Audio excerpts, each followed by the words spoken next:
I knew growing up I wasn't in a safe environment. I got tired of waking up with guns in my face and just wondering if I'm gonna live or if we're gonna die. That whole thing, it was a pretty bad situation. So for me, it was a godsend to be brought into foster care.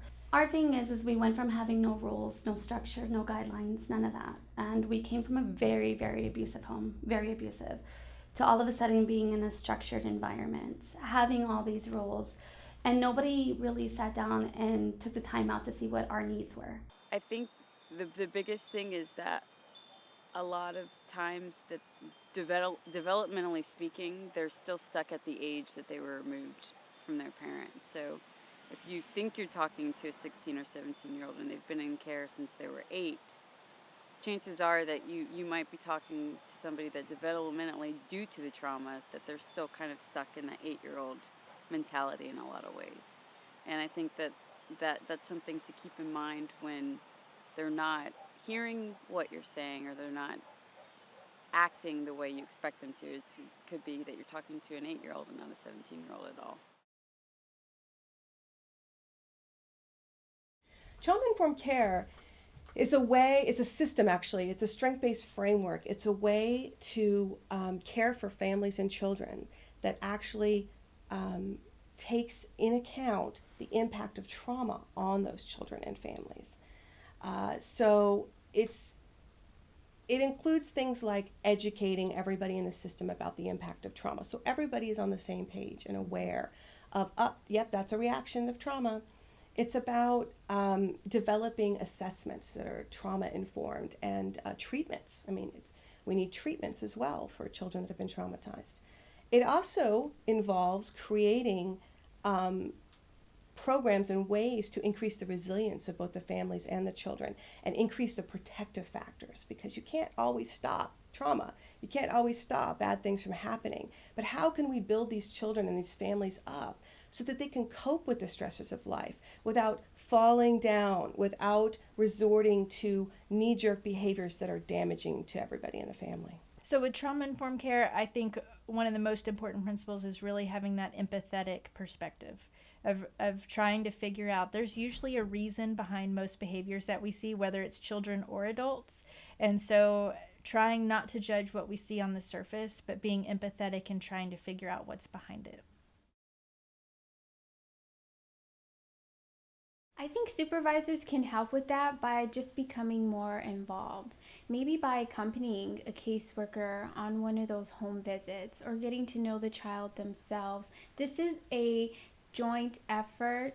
Caseworkers can't do it alone, and I feel like supervisors have the expertise and the knowledge to be able to nurture some of those communications, to be able to step in and ask a question that maybe a caseworker might have forgotten about. And again, working as a team, making sure that they're listening, thinking about all the variables and not just that one thing that's maybe so obvious that would lead somebody to making a decision. We have to look at the whole picture and work as a team.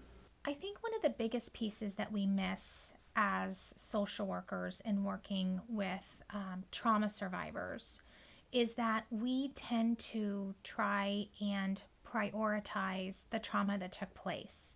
So while children experience very overt traumas, that as adults we can see that as a very overt trauma and say, wow, that must have been so scary. And so we want to make sure that child is able to work through that issue in whatever way that we can facilitate. And I think sometimes as professionals, we miss the more subtle traumas that children are working through, and we either skim over them because they don't look as big and scary as the other traumas, or we don't prioritize them. And so we really need to be making sure that we're communicating with children and really paying attention to not only those big overt traumas, but the real subtle ones as well, and making sure that those get addressed. I think that secondary trauma has definitely become more of a conversation with professionals in our field, which is good. I mean, that's what we're looking for, is it's not only making sure that our clients are taken care of emotionally, but also making sure that our workers and professionals are taken care of mentally, because essentially that is what will create retention in our field. And we know that we often lose workers, especially in a family services field, because of secondary trauma, and they're not being supported. And so while the movement is to have more conversations about secondary trauma, I think the change that needs to happen is putting more services into place to help workers who are dealing with secondary trauma, as opposed to just talking about it, to really help with retention. I have seen some changes as far as workers being able to sometimes create their own support group. There's workers I've worked with who said, yes, our whole unit gets together and do a sort of meeting or a happy hour where we can just kind of decompress and take care of self. I've also seen a more of an interest in self-care where workers are constantly looking for a state of balance. The job is very demanding, and the hours can sometimes be 24, where you never know what to expect. You never know when you're going to get a call. And even if you're not on the clock, those cases can really stay with you and can be difficult. I know I've experienced that myself, where I'm trying to figure out, okay, where's my boundary on this? This one was really touching me in a way, and it's hard to put it down at the end of the day. And then I've also seen some programs that are offering reflective supervision, where caseworkers are able to come together and really reflect on how has this affected me, or what is going on in this case for me that is causing me to be a little extra sensitive, or is bringing up some maybe even negative emotions where I feel angry at this client, and being able to process what is going on with them so that they can then be the best worker.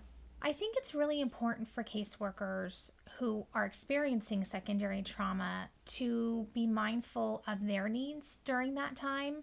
And oftentimes, what can happen in a social work environment is we like to tell our stories.